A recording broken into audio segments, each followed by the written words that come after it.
If you hear me, black is beautiful. Santa Claus. Black is beautiful. It's a textile. Lift your head like me. You got to wear it for dignity. How it was. Black is beautiful. I said, sing it along. Black is beautiful. Say, I'm black and proud. It's my time that we get rid of that old slave mentality.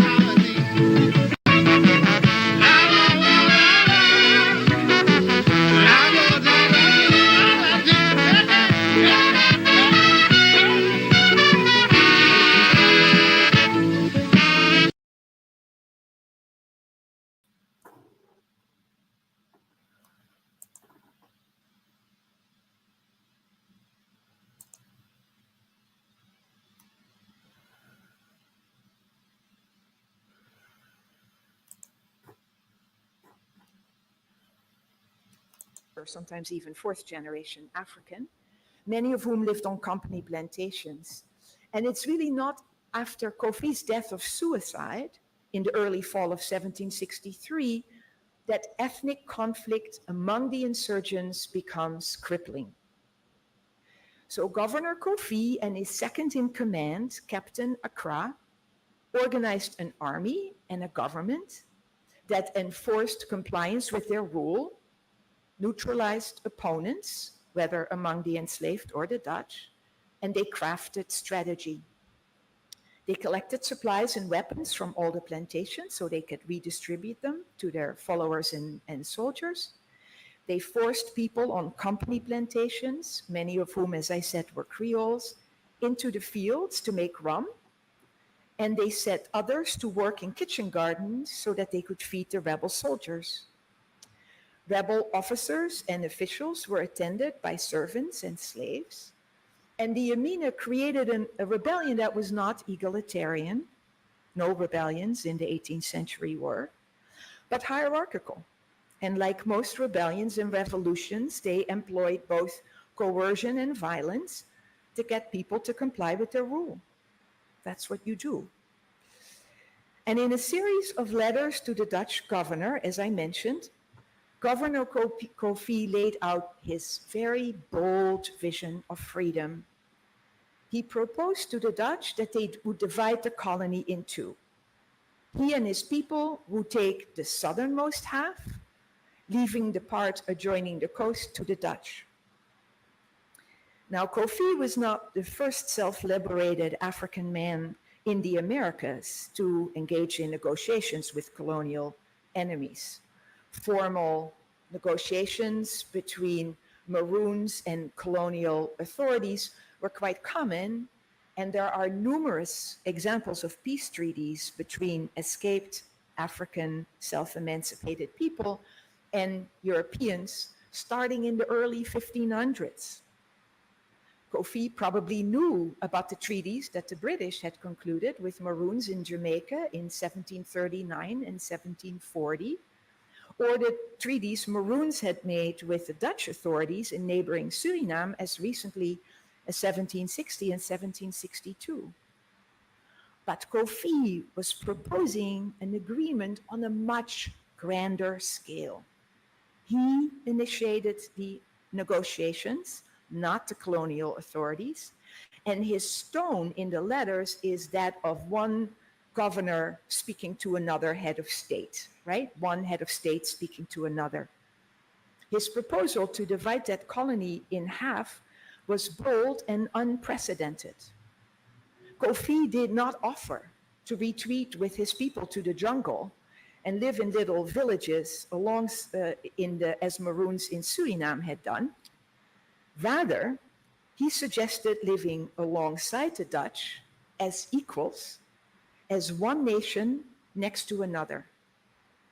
Governor Kofi made clear that he wanted free trade with any ship that called on the colony, and it appears, can't be certain, but it appears that he was not after freedom and subsistence Maroon style, but had in mind plantation export, agriculture, and trade.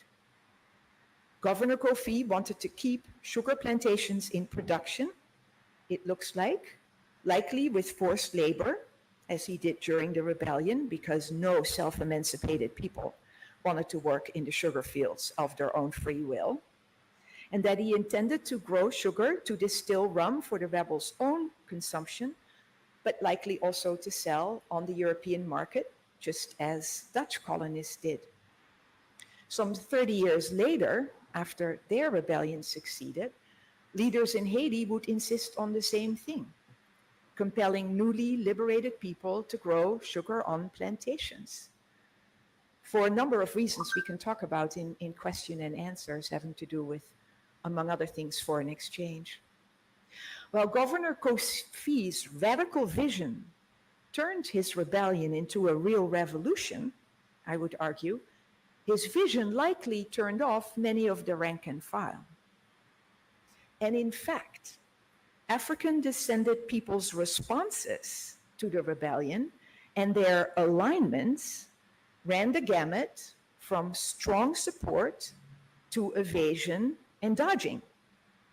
They made such decisions, as you may imagine, based on their own personal circumstances. Did they have kids? Did they have old people they had to take care of? Social tensions on their own plantations. If you hated the plantation leadership and they were rebels, you might not want to be part of that rebellion. As well as larger ideological, political, and strategic considerations. Few people sided with the Dutch. Many more joined the rebels. Most robbed their plantation houses, taking back what their own labor had created.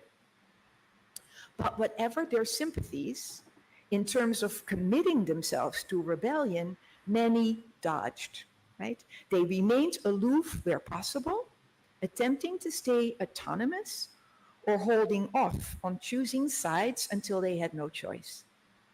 By their own accounts, they hid in the rainforest and savanna behind their plantations as soon as the Dutch or rebels or Amerindians approached, and they moved back to their plantations when they thought the coast was clear. Now, I suggest that hiding from the rebels was not merely a fearful refusal to participate in the rebellion, although of course fear played a role. How could it not, right? But I think that many people avoided joining the rebels because they preferred a life without masters, whether they were Dutch or African. Like self-governing people throughout history, they sought to evade war, the appropriation of their labor, and outside rule. In dodging all combatants, people became fugitives in their own backyards, living independently of both the Dutch and the rebels. They camped in their own communities near their food gardens and near plantation food pantries, engaging in subsistence agriculture that did not require any coercion. And that alternative, I think, especially for women, children, and the less able-bodied, was preferable to joining a military campaign or being incorporated into the rebellion potentially as workers. As one man put it, he did not want to be anyone's slave, and so he stayed home. I think that such preferences were probably also fueled by people's experiences back in Africa. The Atlantic slave trade fomented very powerful, hierarchical, and militarized states in West Africa in the 18th century, and many West Africans had grown wary of rulers who appropriated their labor through taxes, turned their sons into soldiers, and fed growing numbers of captives to Europeans on the coast. And I think it's likely that such memories fueled people's reluctance to join a hierarchical rebellion. They were happy to see the Dutch go, but they did not want to be coerced by a new set of rulers. Now, as I said, in the fall of 1763, Governor Kofi was deposed in a coup and committed ritual suicide, which was required of some West African leaders when they lost the support of their officers as a way to stop bloodshed and maintain honor. And Kofi, as I said, had sought to reproduce a Dutch-style colony, an independent state. But with his death, that notion of an independent state died. Kofi's successor, Atta, had his own designs for a centralized style of command, and many of his officers rejected his authoritarian ways and became his adversaries. And it seems likely that many. And good evening, and welcome to today's edition of Politics 101.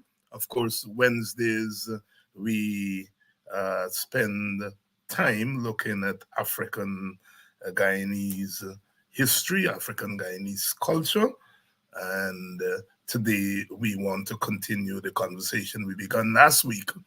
Uh, Coming in there with an excerpt from the riveting presentation made by Professor Cars last weekend on Saturday at the Theatre Guild, an event sponsored by ITPAD G. And of course, uh, lots of people were there and lots of others joined online, and we played there an excerpt from our presentation, and we'll continue our discussion which we began last week now that we have heard Professor Carr's presentation, and would like to welcome all of you wherever you're joining us from, whether you're joining us from in Guyana, in Berbice, Kanji. Welcome to Politics 101. We would like to welcome Puran, who is saying, good evening from Region 2. I'm visually impaired, learning a lot from your program. This text is by my granddaughter, Puran. Thank you, Puran, for joining our program, and that you are learning. One can never know because people use all kinds of aliases, but we can assume from the name here that Puran is Indo-Guyanese, and it makes a big difference when our Indian Guyanese brothers and sisters can find a program like this useful. In fact, all Guyanese should find all programs of this nature useful, but given our ethnic divide, a lot of Indo-Guyanese may be dissuaded from joining a program like this. But the evidence suggests differently. I have run into so many Indian Guyanese. First of all, they recognize me, and secondly, they talk about Politics 101, which says that a lot of our Indo-Guyanese brothers and sisters do listen and view this program. They may be quiet and for obvious reasons, and so therefore Puran is one of those who has made it known. Puran, I'm very glad that you are finding the program useful, because I think this is part of what we do in building a nation. I have always felt that one of the drawbacks in societies like ours is how little we know about each other. How little we know about each other. How little African Guyanese know about Indian Guyanese history, and they may know something about the culture, but very little about the history, and vice versa. How little we know about our indigenous peoples and their diverse cultures. Of course, we think that all indigenous people are Amerindians, which is so, but not the ethnic divide and so on. So I'm very glad. Because this program is really a Guyanese program. A lot of times we do it through the lens of African Guyanese, but at the end of the day, it's a Guyanese program, and we're very glad that there is diversity in the audience. Good evening. Please share the link. We have a big panel tonight. We have, as usual, Brother Chief Eric Phillips, Sister um,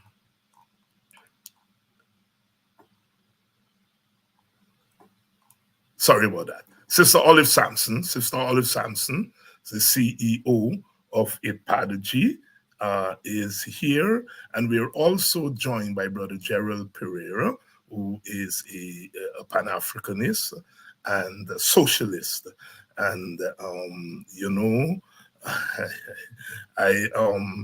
I, I listen to other programs, and, I grew up here in my auntie and the big people in the village.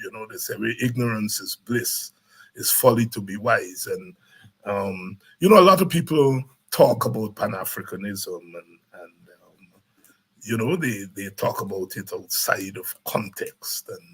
And sometimes our people are very, we have manners, let me say that, and you don't want to offend your host. And I see my brother Gerald struggle on other programs, because he's talking to people who are not familiar with the ideological thrust of African thinkers and activists and so on. It's a kind of they kind of come to us in a monolithic way, and so if someone is a black rights activist, they think that all you're interested in black nationalism, and they don't take into consideration the other elements that go in to the framing and constructing of a black worldview. I had to point out to Ravi Dev and others the other day that there is a broad African narrative, the narrative of suffering, which they are now familiar with because black people are crying out, and we hear that narrative every day. But there's an integrationist narrative, African narrative, and I had to be very crude in saying that, when Sidney King talked about joint premiership, and Eric Phillips and others talk about power sharing. Who are we sharing power? Cat? A dog? It's an integrationist aspect of the African narrative. And of course, there is also the socialist aspect of the African narrative. A lot of African people gravitated to socialism, not because of Karl Marx, but because of the African, the African tradition, which predated Karl Marx, the African tradition of inclusiveness, the African tradition of sharing. Bob Marley talked about, I remember when we used to sit around the fire and drink, call me part of which I share with you, and he was making there a statement of African socialism, and so Africans generally gravitate socialism because of the African experience. And decades ago, people like Nkrumah and so on talked about African socialism. And the argument was that we were socialists long before Karl Marx. And, I usually tell people I learned nothing about African socialism from Karl Marx. In fact, I and black thinkers could teach Karl Marx a lot about socialism, CLR James, one of our idols, will always talk about his trip to Mexico to meet with Leon Trotsky, who was one of the two major leaders of the the Russian Revolution after Lenin died. It was Stalin and Trotsky, of course, was banished, sent away. He eventually ended up in Mexico, and that's where he was murdered by the Russians and so forth, the Soviets. And James, would say, and I went there and I told Trotsky, you do not understand the Negro question. You socialists, you all do not understand the Negro question. And I told him and I explained to him the Negro question. C.L.R. James, telling Trotsky about the Negro question, So I make that point sometimes because people do not understand the African worldview. And they think the African worldview is a kind of anti-Indian worldview and a kind of anti-white worldview and so on, and not a worldview that arises out of the African, the whole African experience. I always look at my students when I teach ancient Egypt, antiquity as they call it, and I tell them how matriarchal the society was, that women owned property, women run things, and you can see their eyes light up because present day experience does not necessarily suggest that, and I think it was yesterday I was making the point in class that the female-headed household that is usually seen as a negative aspect of the African experience.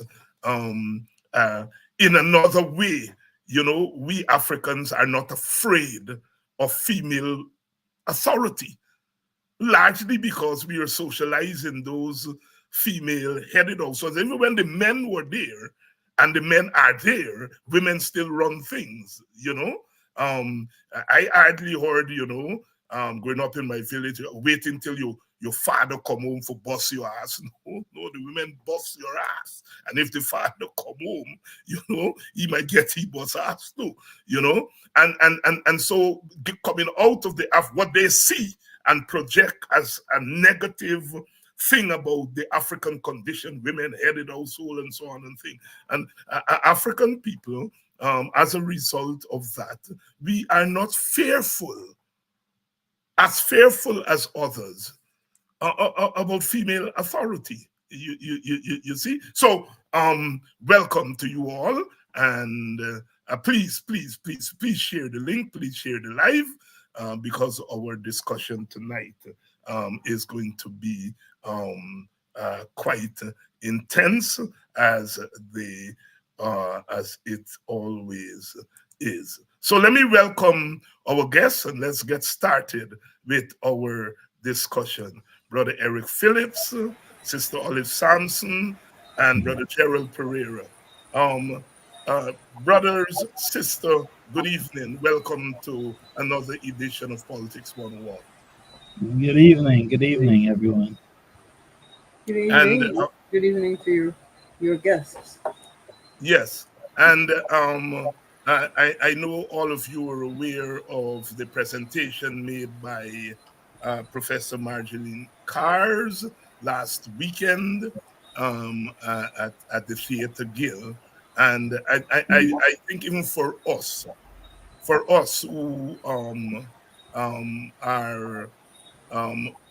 familiar with the Bourbese Revolution, I think what she brought to bear on the discussion, quite apart from new information for the broad population, for me, what was outstanding about our presentation was the analysis that she brought to this subject. I have heard historians in my time talk about the Bourbese rebellion and revolution, and they would talk about the revolution that Kofi was defeated. Kofi committed suicide. You heard very little that Kofi negotiated with the Dutch. You heard very little about his statecraft. You heard very little about his military prowess. And so you heard these things, the revolution was defeated. They didn't even call it a revolution, it was a revolt and so on and so forth. So she not only presented facts, very importantly, she gave you the context in which this whole thing played out. And so her analysis is fresh. And it's brothers and sisters, there is no substitute for getting your hands on primary documents and getting a sense of the background, getting a sense of the context.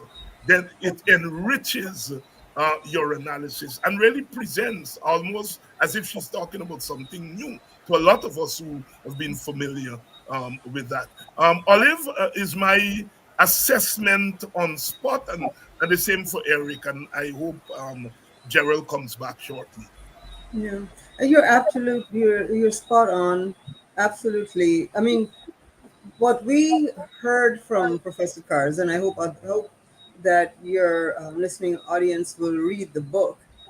What we heard from her was the kind of respectful narrative, the kind of respectful presentation of the history of a people that we should have had from the inception. We have been imbued, we have been indoctrinated with a history that is being told was told to us by those who conquered us and had no care to share with us the dignity with which our people fought, the sense of their military skills, their understanding of diplomacy and engaging in negotiations, their statecraft, their ability to organize government, to establish governance. I mean, what she brought to us on Saturday evening, I think, was truly empowering. And two things that come out to me: one, the fact that she had the luxury of being able to research this in Dutch for over a period of 15 years. 15 years worth of work led to that book, and we relied on her to do it. We must fight immediately to ensure that historians that people interested in studying history, let me start from there, not only the ones who are current historians, but people who wish to study history do not feel that it's a dead end. Our society must value the research and the work that goes into putting together a narrative based, as you said, on primary sources, a respectful narrative, particularly of people of African descent. We must support our historians. We must support students to study. And that means government support of the research. The National Trust should be focused on not only the preservation of buildings, but the preservation of the story, the preservation of the facts. The archives should be able to utilize the access it currently has to all of these records that are in the Dutch archives, but in Dutch.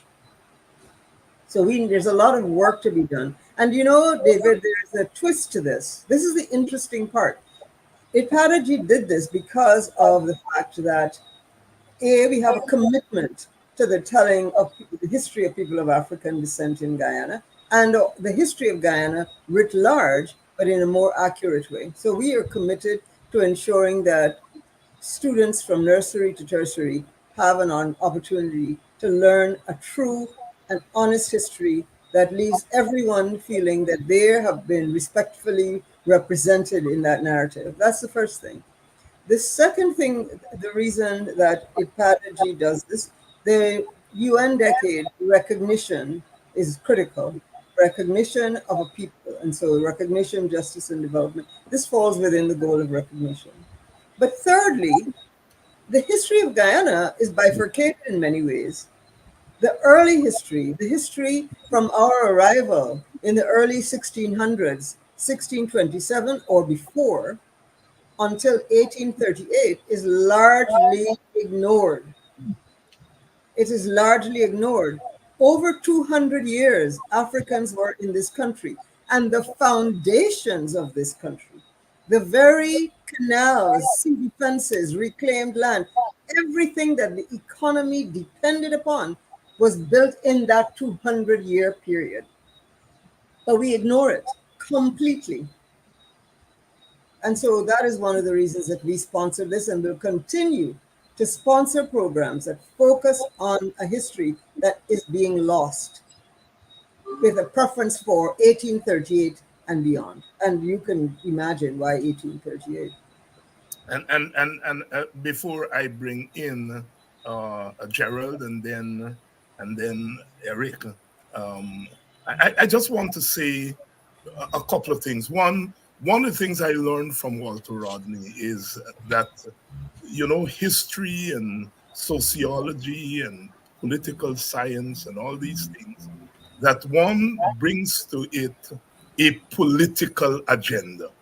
That is, what are you presenting African Guyanese history to answer what? And Rodney insists, it's a political agenda. It's how Europe and the developed Africa brought a new methodology to the reading of African history. And you talk to him, and but it was intentional. That is why when he presented the manuscript to his advisor, the advisor dismissed it as a political pamphlet.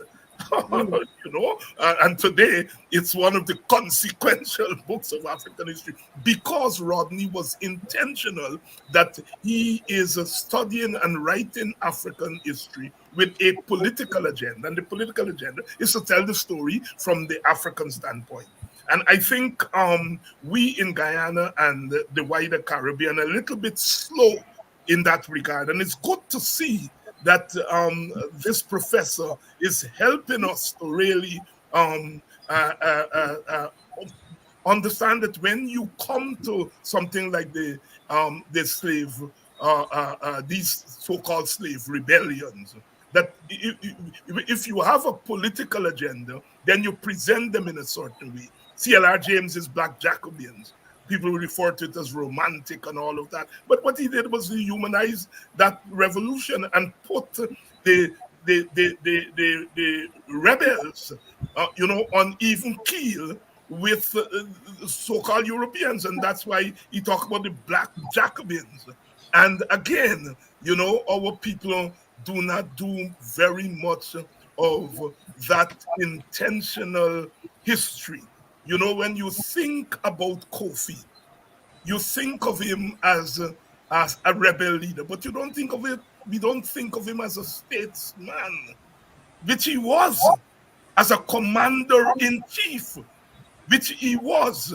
You see, and I think this moment for me is an opportunity for us to begin to present our history in a certain way. I know in a place like Guyana, if you present African history in a certain way, people automatically think that you are talking about an African superiority. Or if you present Indian history in a certain way, people think that you're talking about Indian supremacy. And we have to make a distinction between supremacist narratives and narratives that have to do with humanizing people who had lost their humanity by law. By law, they did not lose their humanity as human beings. They always had that. Stokely Carmichael Faith, Brother Kwame Ture, famously said after the passage of the Civil Rights and the Voting Rights Act, when they asked him about how it will benefit Black Americans, he said, well, those laws are not for us. We always knew we were Some equal. water, please. It was white people who didn't know that we were equal.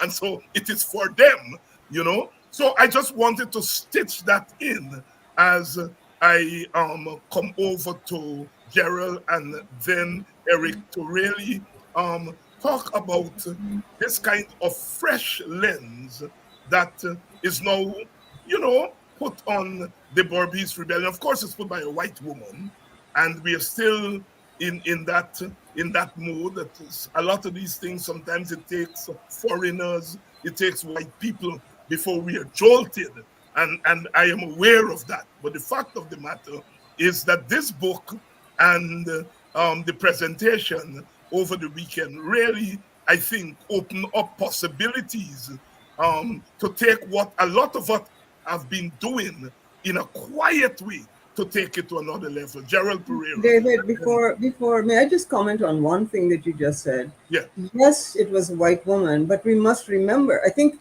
that should remind us that we need to teach Dutch so that we can access information that is in Dutch and in Old Dutch too. So I don't want us to I would hope that we don't get caught up in her race, but in what we need to do, which is to get access through the study of the language in which our history is written. Yes, point well taken. I'm Gerald Pereira, and then Eric Phillips, Chief Eric. Gerald, your audio is not on.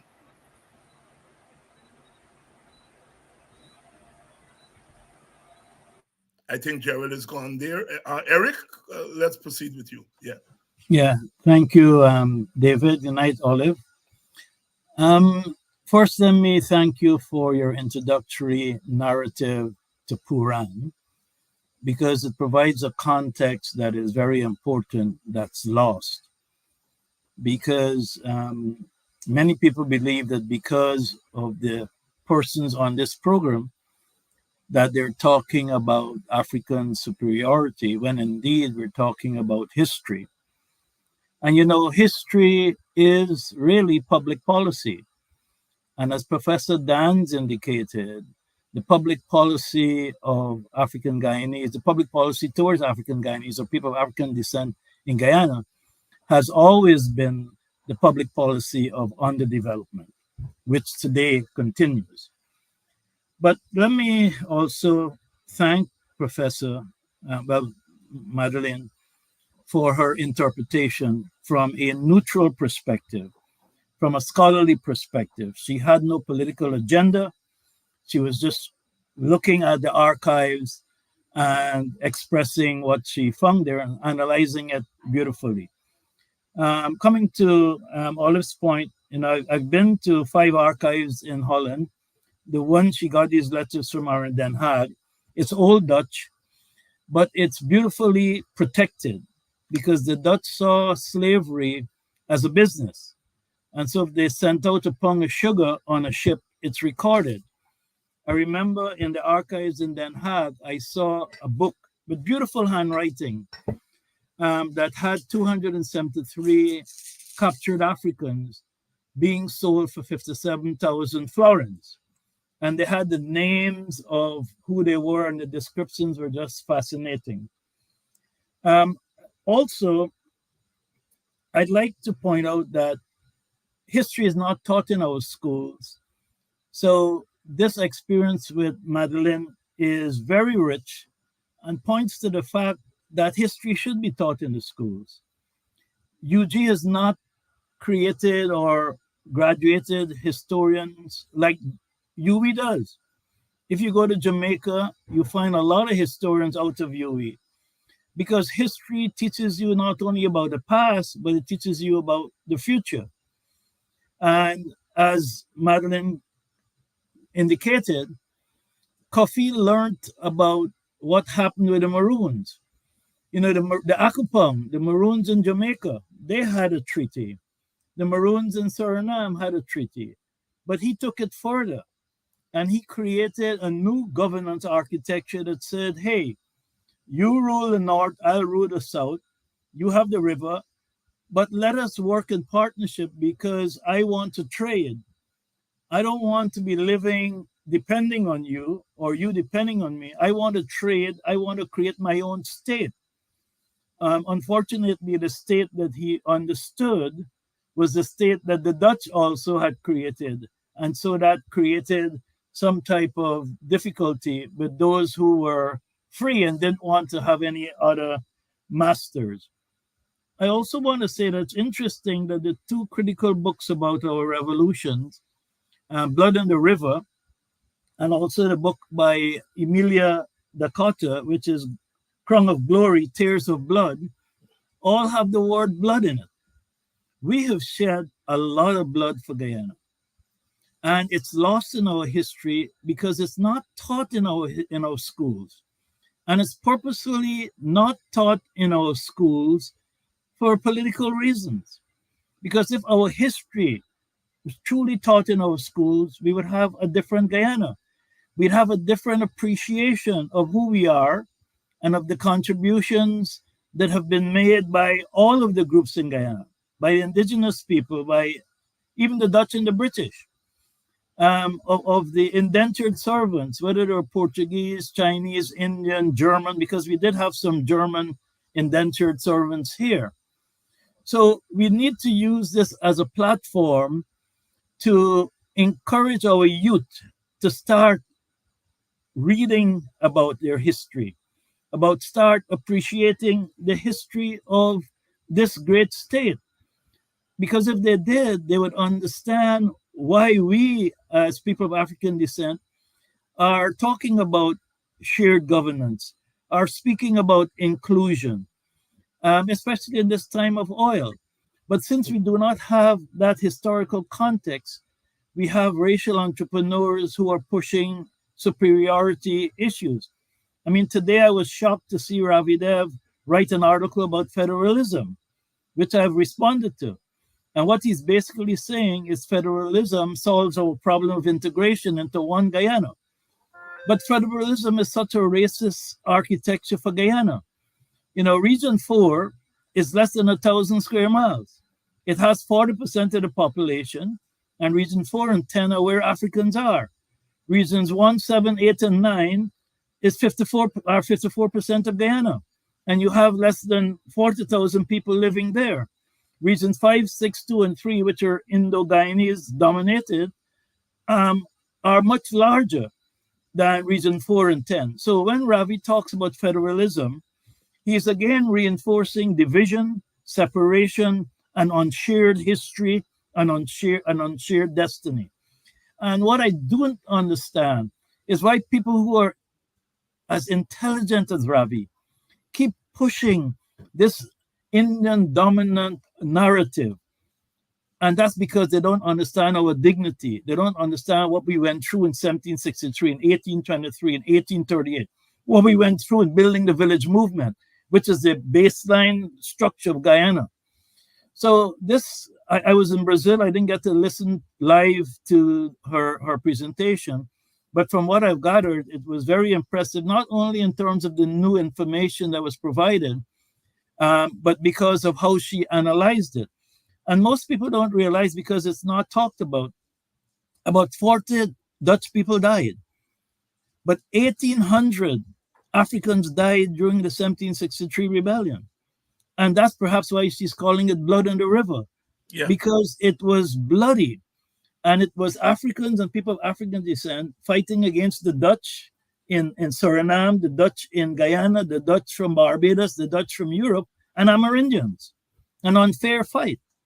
So I just wanted to start with that so that Gerald could get a chance to speak. I see that his link may be lost again. Yes, he's struggling to keep the link. Eric, that point is so well taken as we go over to Olive, and because it's 1,800 out of what 4,500. 4,500. 4,500. I mean, you're talking about almost half of the African population in the colony. Yeah. I mean, that's a lot of blood. That's a lot of blood. 1,800 people have been murdered. It's a lot of blood to begin with, but 1,800 out of 4,500, you're talking about half of the population, the African population there being slaughtered. Look, David, before you go to Olive, what people should also understand is why they revolted. There was starvation, there was brutality, apart from the other things of rape and branding and all of that.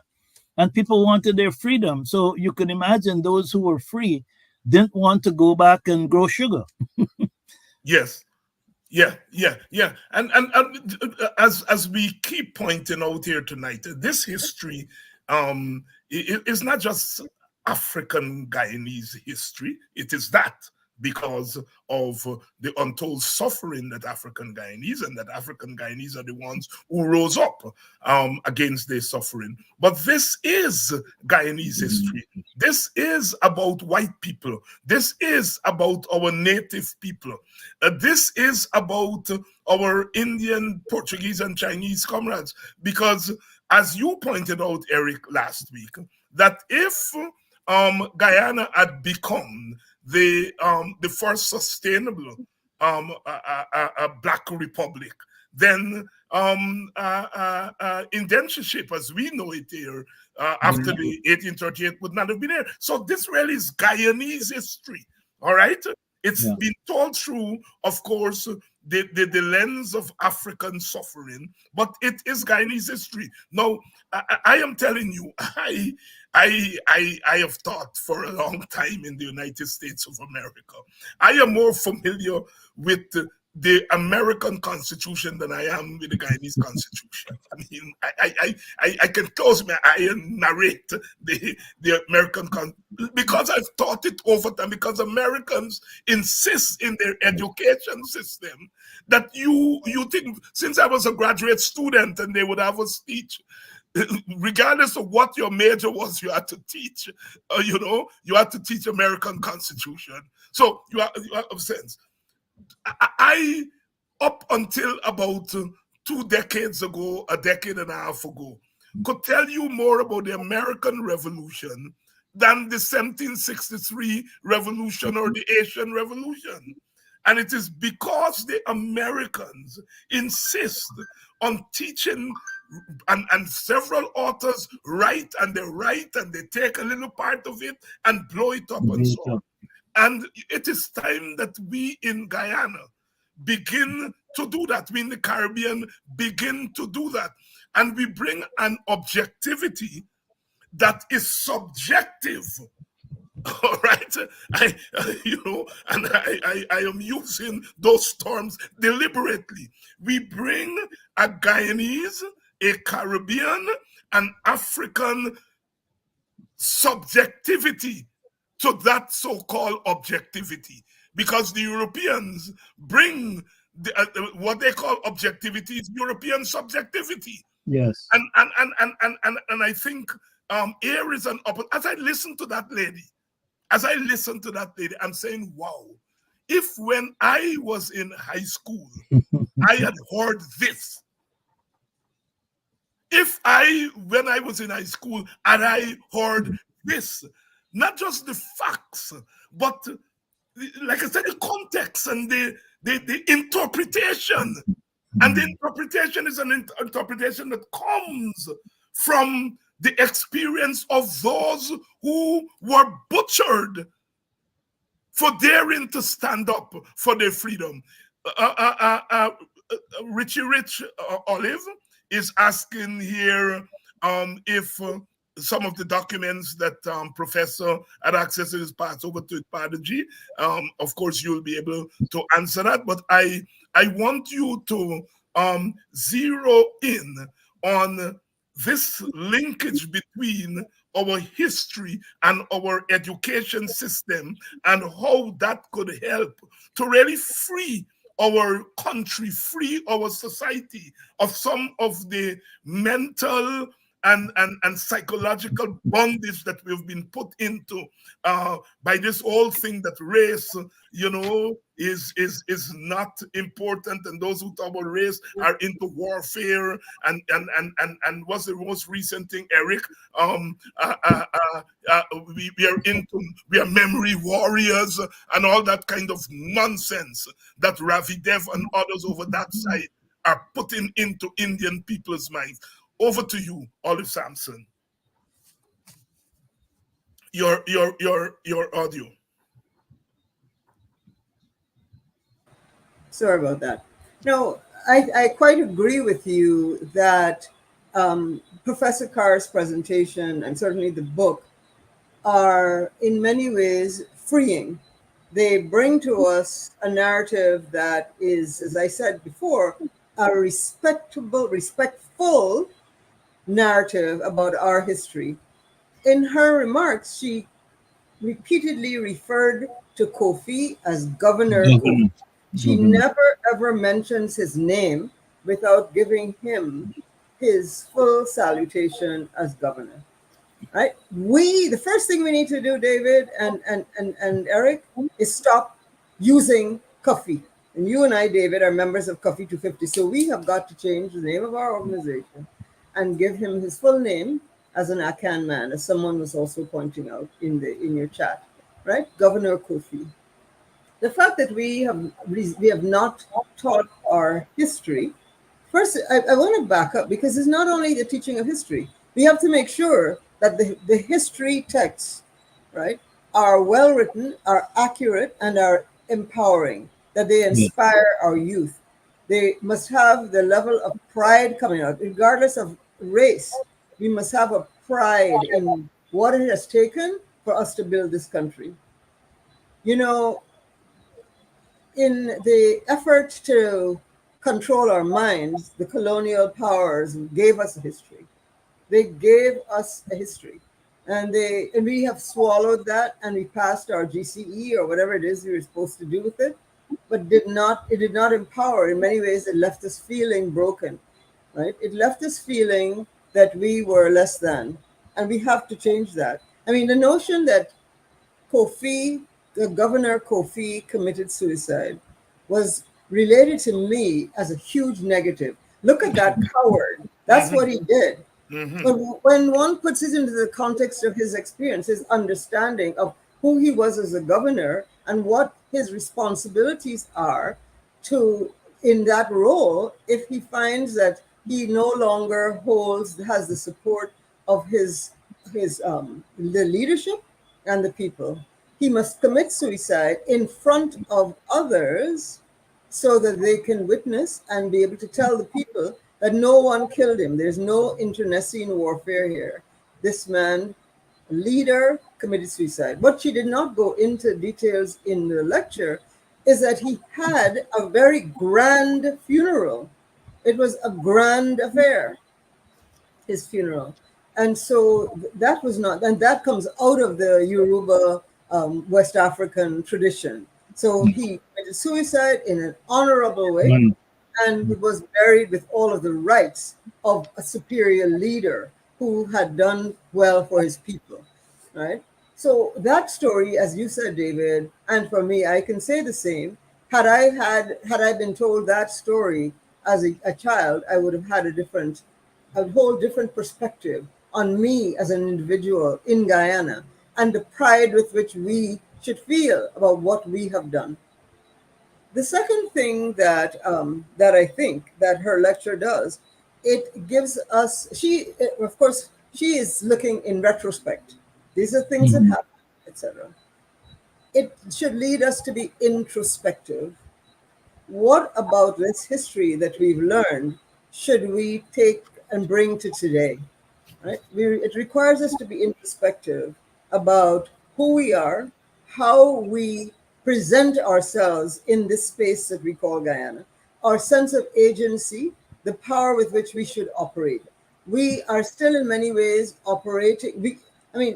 Our ancestors, those who fought, yes, those who fought and died, those 1,800 people, do you think that, how would they feel about how we are today?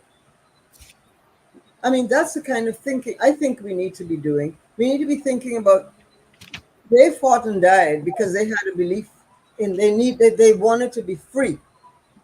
And they began to design and created a state and held out against the Dutch for 18 months, over 18 months, and were finally defeated by a combined force of Europeans. Remember, it was not just the Dutch.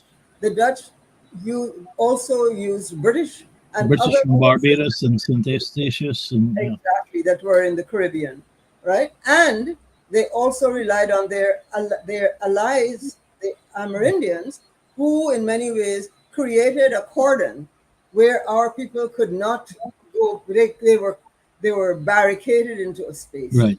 And then of course, Amerindians that were known to have beheaded, cut off the hands, done all of the work that would have made it very difficult for our people those who wished to save their lives it was not possible. In the end, it was hunger and lack of arms that forced them into that really created the situation that led to the dissolution of the resolution. I will not say that they were defeated. I would say I mean, and obviously I'm not a Well, historian. Olive, they're not defeated because today Kofi is our national hero, Governor Kofi. Governor Kofi, yes, Kofi. our national hero, exactly. Is our national hero. Absolutely. I agree. So the dissolution of the Yeah. revolution and the continued fight for freedom, which we carry forward today. I want to say two things. I want to respond to Richie, who asked about the access to the documents. Among the documents she used were the records of the interrogations of the 900 Yeah. persons, Africans who were Captured. recaptured.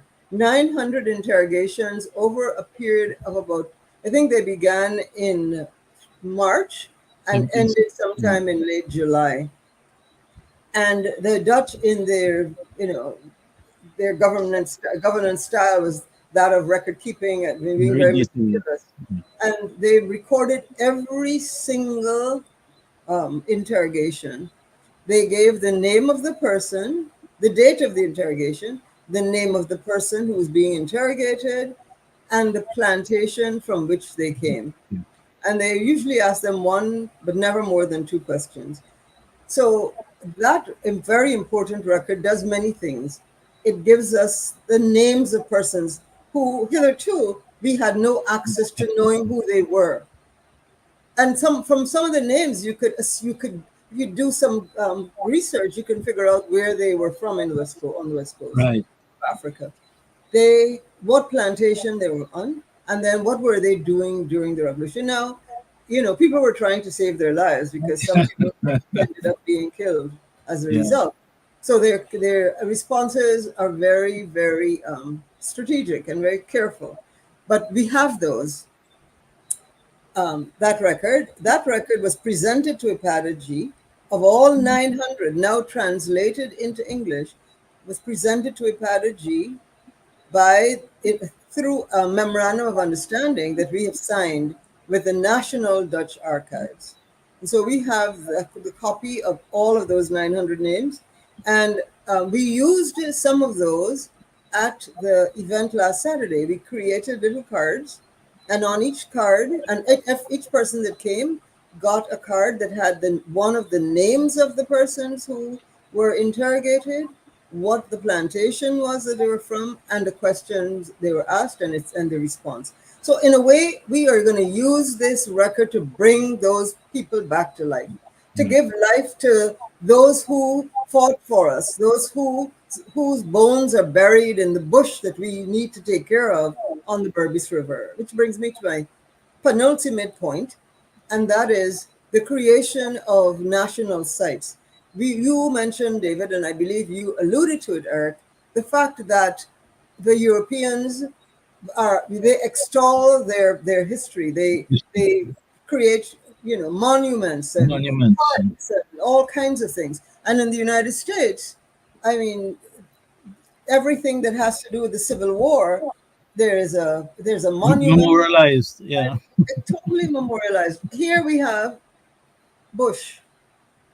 And that's unacceptable. We as Africans should feel insulted. We should be offended that a place that was the birthplace of this nation, where Africans died fighting for freedom, is nothing but bush. Bush. Yes. Nothing but bush. That is an insult. Olive, I also want to add that when we looked at 1823, a similar thing occurred when they interviewed those captured Africans after the fight. And the Council for World Mission at SOAS, the University College of London, they have 35,000 items about the 1823, and they have the interviews of those people. So we need to capture that and consolidate it into some process that allows us to keep those people's names and spirit alive. And the other thing I wanted to add, if you look at Philip Moore's interpretation of Governor Kofi and the symbolism around that monument, which most of us don't even know exists, he captured everything about their lived experiences at the time. And yet, in the middle of it, he spoke about love, Ubuntu. I am because you are. And coming back to your earlier statement at the beginning, David, about what Pan Africanism is and all of that, and that there's an African narrative that's independent of whether you are in an environment with Indians or Chinese. There's African philosophical thought and African sociological thought that is in our DNA. And the spirit of Ubuntu is now really the same as the Pan-African spirit. I was just in Brazil, and that's where we came out. That Pan-Africanism or global Africa is about the spirit of Ubuntu. But it goes back to knowing who you are and that you're African. And this is what we have lost in Guyana because we don't understand our history. We were ashamed of Governor Kofi. We were ashamed of all of our heroes. And so we don't have our young people going and admiring the statue or wanting to go and see the site that is now desecrated and just bush. And we don't have political parties demanding that this is our national heritage. And if we're going to build a society, we need to build a society with all of these monuments, whether they're Amerindian or African or Indian or Chinese. We all have done lots of things to make us who we are. But we have had a narrative of division, and it's in our constitution. I mean, today I responded to Ravi Dev, who was saying that we're not an autocratic society. Well, in 1763, Guyana was autocratic. Yeah. In 1823, it was autocratic. Right. In 1838, with Damon, it was autocratic. At independence, it was autocratic. That's why the British were able to get rid of the constitution and Chedi Jagan. Winner take all is autocratic. So when we go through all this gymnastics talking about democracy versus whether it's an autocracy, we are an autocratic society by institutional design and by historical design. So I don't know why Ravi and Ram Karan and Ram Charan and all of these are trying to lie to us. We have evolved in an autocratic state, and winner take all sort of memorializes that. And we need to be honest. And if we were to teach our history, and going back to Governor Kofi saying, hey, I don't want to fight with you, regardless of what you've done to me. Let us live peacefully together. Yes. Let us trade. I would trade with you. You could trade with me. We need the riverways. You know, it would have been a very different society. And when indentureship occurred, I mean, people forgot that mainly men came, Indian men, and it was African women who took them in and nurtured them. All of that is lost in this narrative of division. Chief Eric Phillips there, and as you speak about Kofi, in an African democratic way, wanting to share the colony with his oppressors. With his oppressors, wanting to share. And we are living in Guyana. Indians never enslave African people. African people never enslave Indian people. Amerindian people never enslave Africans. Yes, they played a particular role at a particular time in our history, which we must acknowledge and put in context. But we never enslaved each other. And in 1961, Sidney King is talking about joint premiership. If Kofi could have talked about a joint existence with his oppressors, Sidney King takes it to bring it into the model. Joint premiership with our two major ethnic groups, the leaders of our two major ethnic groups. We have updated it today to shared governance, no winner take all. It comes out of the African tradition. It's part of our gift to Guyana's understanding of its complexity. Kofi understood it in 1763. Yeah. And it was not as complex as it is today. And if people like Ravi Dev were to study that and understand, they will stop throwing stones at us who are trying to bring the African experience into the mainstream of Guyanese thought and action. But David, it's more than that. Yes, go We're ahead. trying to make sure that Ghana does not become the colony of another country, which is what we are becoming.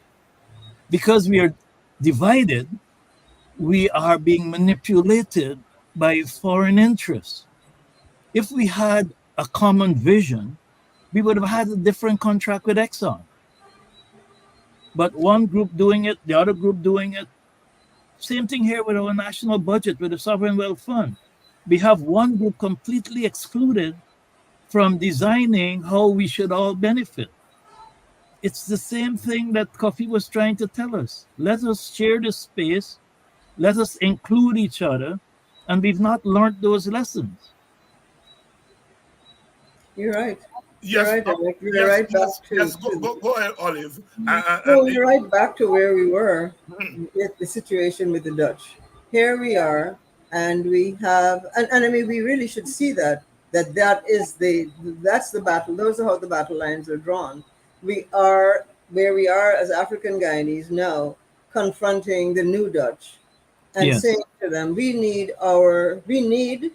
deserve a space in this society because of the blood in the river. develop our yeah to develop our to be a part of the economy that develops for us, benefiting us as it benefits others, not to be. And because Kofi never said we're going to deprive one group in favor of ourselves, it was very egalitarian, and it was in the spirit as of Ubuntu. Yes. But Olive, look at it this way. Look at the recent results. Our children are failing math and English, and we're getting into a high tech AI oil driven high economy. In 10 years, we will be the laborers of Guyana, That's where and we are already. Eric, others we're will be here. taking over the economy. We're And, here. and, and whether you're Indian or Chinese or African, it's not going to be a Guyanese economy. And we don't seem to understand that. We need to come together now and plan. As you know, Nigel said, we need a 15-year plan. We do need that. And we update it every 5 years.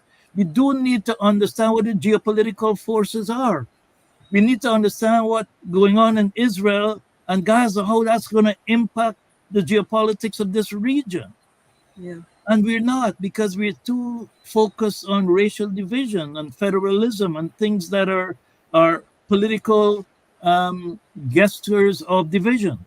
But Eric, I think the bottom line is that we somehow, it appears as though nation building has gone out the window. So all of the things you just referred to are a matter of building a Yeah, nation. Are we yeah. building a nation, or are we just a commercial hub? Are we A just, colony. yeah, is this just an opportunity to move money from the public purse into private hands anywhere in the world?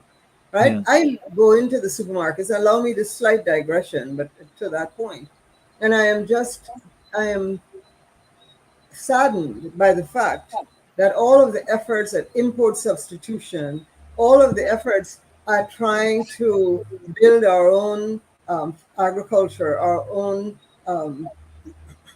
agro processing, is being pushed aside in preference for importing, which is what we had when we were a colony. We had to That's import what it. destroyed Venezuela. 85% of their food became imported because of their oil wealth. And we are becoming like Venezuela. Because when oil prices dropped, Venezuela suffered because they stopped import substitution. They stopped growing their own food.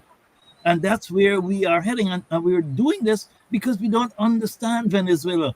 We don't understand what oil economies go through. It's quite critical. And one thing I want to add, Olive, and I know you and David understand this. We hear this thing about the GDP being moving from 6,000 to 20,000, the fastest growing economy in the world. Well, we are being lied to because the GDP is the total amount of oil revenues, and we're only getting 14.5%. So to say that this GDP is growing by this month, most of the GDP is owned by Exxon and CNOC and Hess. Mhm. And that's why our people can barely survive, because the money that we're getting in Guyana is 14.5 cents a dollar. Well, let me say this. I think that I encourage all of us at Epatagy, on this, us on the panel, the audience, to step back. Go to our go to our Facebook page, listen to Professor Carr's remarks, and look at where we are today. It seems as though we are in phase two of that battle that Governor Kofi was involved in. We are in phase Yep. two. Yep. And what are we going to do now that we are in this phase? We know that first phase. We can look around us and see where we are and how the battle has been joined. We have not necessarily joined it, but the battle has been declared. Yes. What are we going to do to carry forward the battle that Kofi began for Olive true and David, the sad thing is that our freedom? politicians don't know history. So they don't understand the context in which we are. You and I and David and others on this call can recognize the battle has started, but they haven't because they don't understand what happened in 1763 or 1823 or what happened even before 1763. In 1762, there was a There was a eruption. similar battle in the 70s. But Eric, one thing that says though, you know, we, Kofi was working on a plantation, Lillianburg, and he led a revolution, right? We must not put, politicians are not gladiators. We don't pay them to go into the ring and fight our fights. We have to fight our own fight. And everybody has a role to play. With every decision that we make on how we spend our money, that's a part of the battle. Where are we putting our money in this fight? Right? What choices do we make when we go to the market? Who are we supporting? I'm not trying to be racist or separatist, but I'm saying that there is a fight that we have to be really strategic in how we engage, and we have to fight the fight as individuals and from the ground up to show our politicians what it is that we want. But We Olive, have to they're drive putting that. things in place that are hamstringing us. I'm not being racial, I'm just being realistic. We, all of our native supermarkets are dying. It's mind boggling how one of the few entry strategies or entry areas for our young Guyanese of all races to get a start is being taken away. These are the things that, if you're nation building, you should understand of that 10% of Guyanese never went to school. This is the Guyana Labor Studies, right? 24% only have primary education, 28% secondary education, and 0.2% degrees. If you have a work profile like that, and you have an educational system where 70% are failing math and English, and you are looking at this economy, we have to realign the economy through policies, through public policies. And I'm not seeing that. I mean, what is going on again with the Chinese supermarkets happened in Suriname. We should have learned that. But the point I'm making is that as much as I agree with you that we have to fight the fight individually and collectively by our actions, a lot of what needs to have happened or to happen is not happening because of the lack of understanding of where Guyana is and what's going on to our own people of all races. We are being excluded from this economy slowly, slowly, slowly. And those who are making a lot of money don't care. But the bottom line is that 10 years from now, when you look at a Guyanese coming out of UG or any university, and you ask them, where are my opportunities for entrepreneurship? There are none. Because entrepreneurship today is not about planting chips and that. It's about technology. It's about AI driven solutions. It's high tech. And if you're failing math and English, you cannot participate in that. And this is the type of public policy and realignment of our educational system that we are not pursuing because we have not understood 1763 and what was going on there. We have not understood 1823, and we really don't understand what happened in Venezuela. If we were to study Venezuela's economy, the GDP is today in Venezuela is what it had in 1953. That's where Venezuela is. And Venezuela suffered dramatically because we stopped growing food. Same thing you're saying.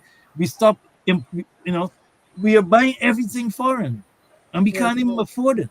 We should be growing. Agriculture is still a core business. Food, climate change, resilient crops, grow, feed, and house yourself. We are not doing basic things because we have not learned our history. Or we were so busy putting down Forbes Burnham that we couldn't do something what he did that was beneficial. Yes. But we have to destroy that. Yes. But, Eric, I think that programs like this and that David allows persons like yourself and others to come on, and the attentive audience, I think slowly but surely change will come because of the opportunities that these programs provide. And the Guyanese are intelligent people intuitively. I mean, I've always argued, even though the school system is making me a liar now, that on a per capita basis, we are some of the brightest people in the world. It's in us, the village movement, what we did during indentureship to grow this economy. That's who we are. But it's being taken away from us because we don't understand we're in phase 2 of this war. Chief Eric Phillips here tonight, along with Sister Olive Sampson, the CEO of IPADG. Continue our discussion, which we began last week, on the significance of the 1763 revolution and the way in which we are situating and locating that moment in the larger scheme of things, the larger nation building that has occurred from since then. And we brought it into the present tonight to say some of the questions, some of the issues that the revolutionaries confronted in 1763 are the very issues that we confronted. How to survive in a larger global economy that is geared to keep us in our place. Kofi had an answer to it. The question I think Eric is asking, and Olive here tonight, is whether our present day rulers, our present day governors have the insight that Kofi had in 1763. Whether they have it or don't have it, the evidence is there. We have the book, Blood on the River. We had a book before that was useful, but the Blood on the River is more to the point. We are now having more and more information and perspective on our history. We are all of our history. And if we cut ourselves off from our history, we cut ourselves off from our birthright. And so therefore we can see the parallels. Yes. Even oil is today's sugar. Yes. Of 1763. Because the conditions are all the same. Guyanese, who at that time were people of African descent, are suffering. Guyanese of all races are suffering today at the supermarket in terms of dealing with inflation, in terms of salaries being squeezed, in terms of opportunities that are empowering. And one of the things we're absolutely missing here, David and Olive, is the role of women. We have lost that in our history, but they were just as strategic in all the decision making in the spirit of community. And we've forgotten that the first village was bought by 83 people, of which 5 were women, and they were from 4 different plantations, and they didn't even know each other. And that shows that we have this ability to come together to work as community. But again, when we look at the village movement, we don't look at it in this historical context, in this analytical context. It was about freedom. It was about a new way of life. It was about community. It was about male and female working together. It was about economic sustainability. It was about spiritual revival, all those types of things. That's what the village movement was about. It wasn't just about buying land and creating villages. It was a broader concept of freedom and a new beginning. And shared governance, which is what Governor Kofi was preaching, was about a new beginning. Chief Eric Phillips. Sister Olive, your closing thoughts. Well, I want to go back to an earlier point, and that is this is an opportunity for us to think about where we are in this new phase of the revolution. We are exactly where Kofi was in 1764. Towards the end, this is the revolution begins in 1763, continues into 1764. We are faced with the same struggle, right? Where our forces are being depleted, and we have to fight for our survival. We absolutely have to fight, and every single person has a role to play. Every person has a role to play, and we don't have time to point fingers at anyone. We've got to speak to our leaders and help them understand what it is we want and what it is we are willing to do, not just to put them out there, but what are we willing to do to support their action, right? Yeah. I want to just say too that we at Ipatagy were very pleased to have been able to bring Professor Cars here and to have the event on Saturday. We also had an event on Friday for students, very small, but it was also carried on our Facebook page. I encourage people to look at that as well, because it dealt not only with 1763, it was broader, and the students' questions were very good. But I want to take this opportunity to again thank Hughes, Fields, and Stobie, particularly Nigel Hughes, for being the sponsor of CAR's visit to Guyana and of that program that we were able to hold for the students and on Saturday at the Theatre Guild. As everyone knows, Ipatagy does not have its subvention anymore. Had we had a subvention, we would have done this and much more, many other kinds of programs. I just want to thank Nigel Hughes and Hughes, Fields, and Stobie, and others like Leanna Kane and other companies that supported our work. Chief Eric, your closing Yes, thoughts. I would like to first of all thank Ipatagy and Nigel Hughes and all the sponsors for bringing this event here. It's at an opportune time. The question Olive is asking is, are we ready to understand the circumstances we're in and to act accordingly? I think we need to understand that Guyana is a country of massive resources. We can grow over 200 fruits and vegetables. We have 319 waterfalls. We can go on and on and on. We're geopolitically placed the only English speaking country in Latin America and the Caribbean. We have an incredible opportunity to create a new society, one that the world can model. And in order to do that, we have to understand our history, and we have to understand the needs of our people.